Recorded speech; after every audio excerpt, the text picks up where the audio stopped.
Olá, seja muito bem-vindo, muito bem-vinda ao canal Hipnose PNL. Eu sou André Leovaldo e hoje nós estamos com um tema que, em particular, eu considero dos mais interessantes e importantes na área da programação neurolinguística. Falaremos sobre a ferramenta dos níveis neurológicos. Fique aí que eu tenho certeza que você vai gostar e muito.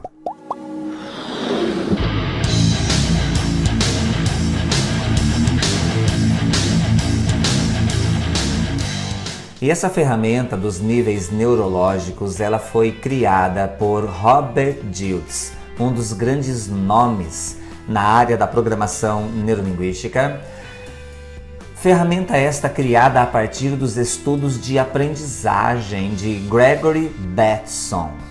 E esta ferramenta dos níveis neurológicos pressupõe que existem 6 graus onde nós experimentamos as nossas aprendizagens e a nossa própria experiência subjetiva. E ela também reflete uma hierarquia, ou seja, os níveis de ordens superiores influenciam imediatamente os níveis de ordens inferiores.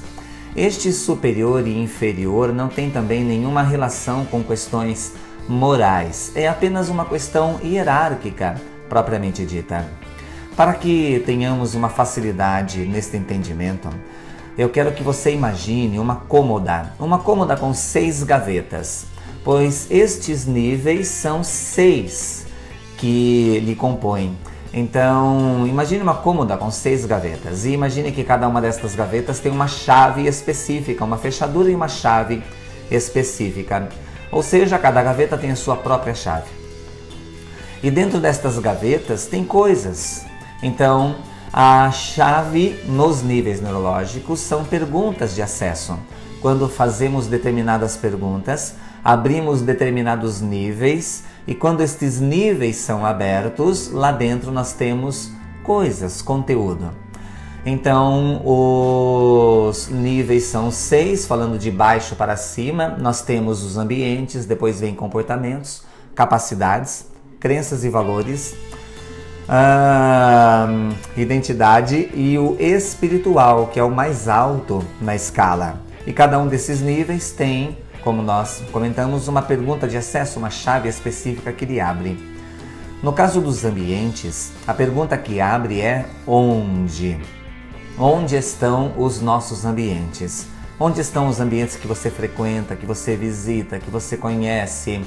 E quando nós fazemos esta pergunta, onde, ao abrirmos a gaveta dos ambientes, o que temos lá dentro? Temos reações. Onde esses ambientes reagem sobre você, onde você reage sobre esses ambientes. Ainda na questão dos ambientes, existem ambientes externos, lugares em si, e ambientes internos. No externo está em relação à questão geográfica propriamente dita. No interno, é mais em relação a uma questão psicogeográfica.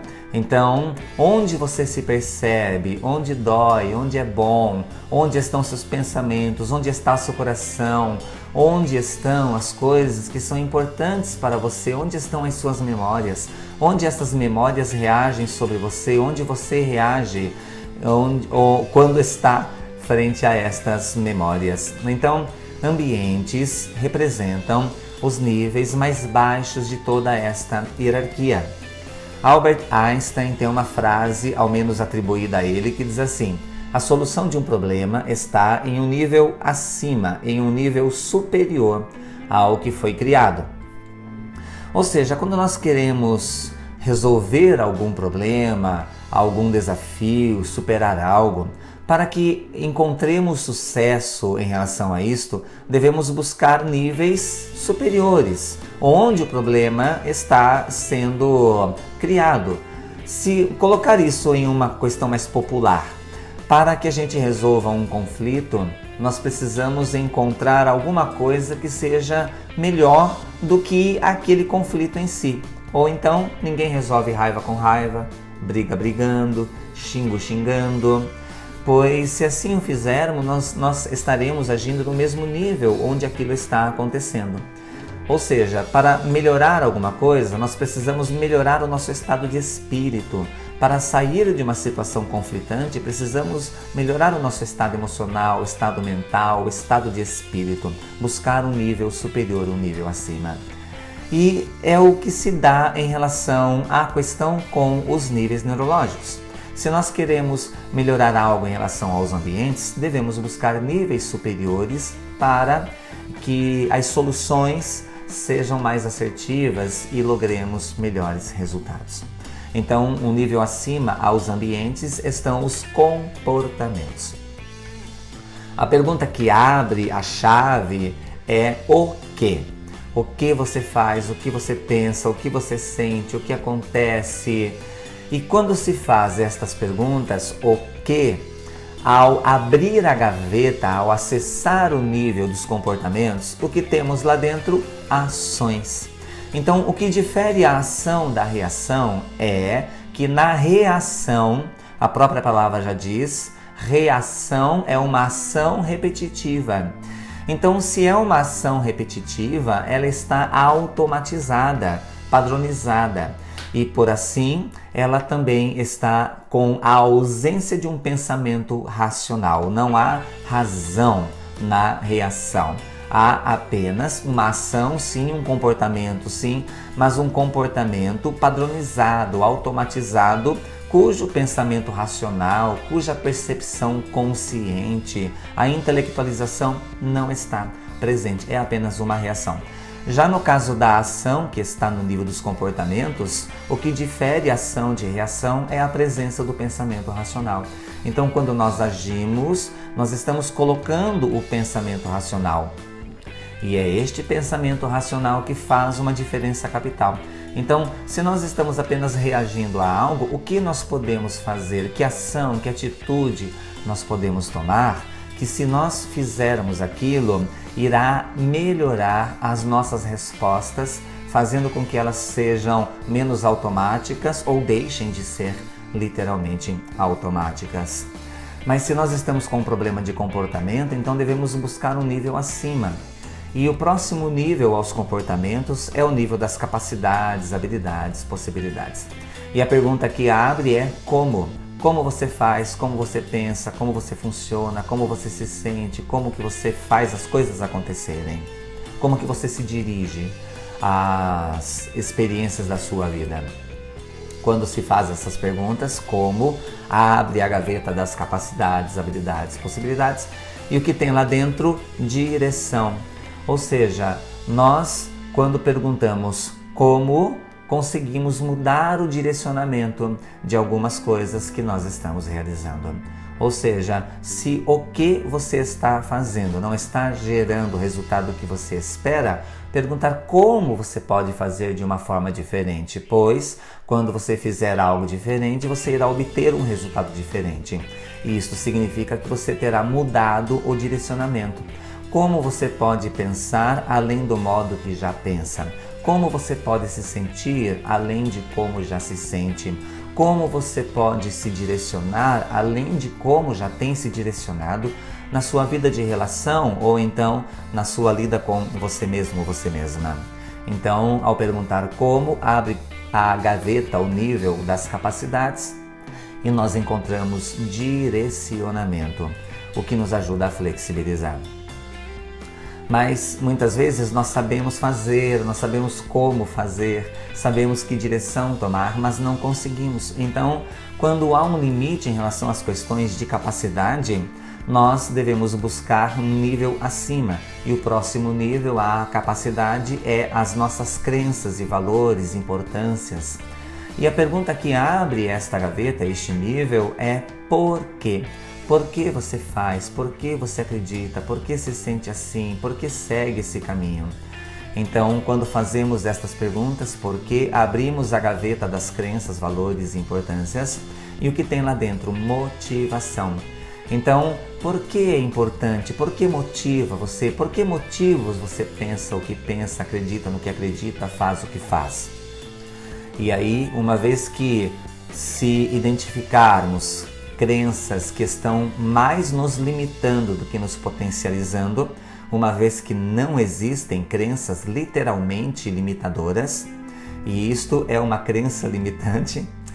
É uma crença limitante acreditar que existem crenças que são puramente limitadoras. Por quê? Porque se ela está implantada, é porque ela tem alguma utilidade. O nosso inconsciente, ele cuida da nossa integridade física, emocional, psicológica, espiritual, e ele entra em ação imediatamente, sempre que precisa proteger, defender e cuidar de toda esta integridade do nosso sistema como um todo, seja mente e corpo, uma vez que corpo e mente formam um sistema único. Então, se ele permitiu a implantação de uma crença, por mais limitante que ela possa parecer, é porque em algum nível existe algum potencial nela. E é devido a este potencial que ela tem a permissão de ser implantada. E também porque toda crença tem um implantador. Se nós acreditamos em algo, é porque alguém em algum momento implantou esta crença em nós e, claro, nós aceitamos a implantação. Então, as crenças, algumas talvez sejam mais limitantes do que potencializadoras, outras mais potencializadoras do que limitantes. Mas todas elas têm os dois lados, positivo e negativo, ou limitante e potencializador em si mesmas. Se identificarmos que existe uma crença que existe mais limite nela do que potencial, é possível potencializá-la, fortalecê-la, buscando um nível acima. Então, o próximo nível, as crenças, é o nível da nossa identidade. E a pergunta que abre é a pergunta: quem? Quem é você? Quem funciona desse jeito? Quem pensa desse jeito? É você quem pensa ou é o pensamento de alguém embutido no seu? Quem é você como pai, como mãe, como filho, como filha? E quando se faz estas perguntas, quem abre a gaveta da identidade e o que tem lá dentro? Missão, propósito de vida, visão de futuro, objetivos, metas. Então, quem? Identidade, missão de vida. E uma vez que nós talvez percebamos que a nossa identidade precisa ser melhor fortalecida, não estamos conseguindo identificar com facilidade a nossa missão ou então o nosso propósito, estabelecer metas para o nosso futuro, enfim, buscar então um nível acima. E o mais alto, mais poderoso, o que manda, o dono da empresa é o nível da nossa espiritualidade. Espiritualidade aqui não tem nenhuma conotação religiosa, é apenas a identificação do não eu. Quando nós saímos de nós e vamos em direção ao outro, nós estamos nos transcendendo, por assim dizer. Por isto, a pergunta que abre é a pergunta: quem mais? Quem mais pensa assim? Quem mais se sente assim? Quem mais é importante? Quem mais influencia você? Quem mais transmite valores a você? A quem mais você transmite seus valores? E uma vez que se faça essas perguntas, quem mais? Ao abrir a gaveta da espiritualidade, o que nós encontraremos lá dentro é exatamente a transmissão. Então, a transmissão é a transcendência da nossa missão, a transcendência dos nossos objetivos, dos nossos propósitos, da nossa visão de futuro. É quando conseguimos observar isto, aliando a isto o outro, quem mais está envolvido. Então, esses são os níveis neurológicos, ferramenta de Robert Dilts, criado a partir dos estudos de aprendizagem de Gregory Bateson. Então, são 6: ambiente, comportamento, capacidade, crenças e valores, identidade e o espiritual, onde cada um deles tem uma chave de acesso, onde, o que, como, porquê, quem mais, e também um conteúdo em cada um desses níveis, uma vez que são níveis onde acontecem experiências de aprendizagens. E os conteúdos são reação, ação, direção, motivação, missão e transmissão. E uma vez que alteremos níveis superiores, estas modificações irão influenciar imediatamente todos os níveis inferiores. E uma vez que alteremos níveis inferiores, esta alteração poderá influenciar níveis superiores, mas não necessariamente. Espero que você tenha gostado desse conteúdo.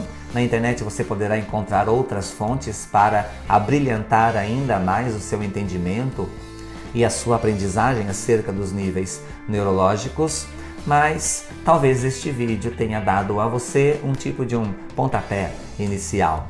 Da minha parte, muito obrigado. Inscreva-se no canal, compartilhe, comunique-se, participe, interaja, enfim, a fim de que possamos manter-nos sempre conectados. Da minha parte, muito obrigado, sucesso, luz e paz. Valeu!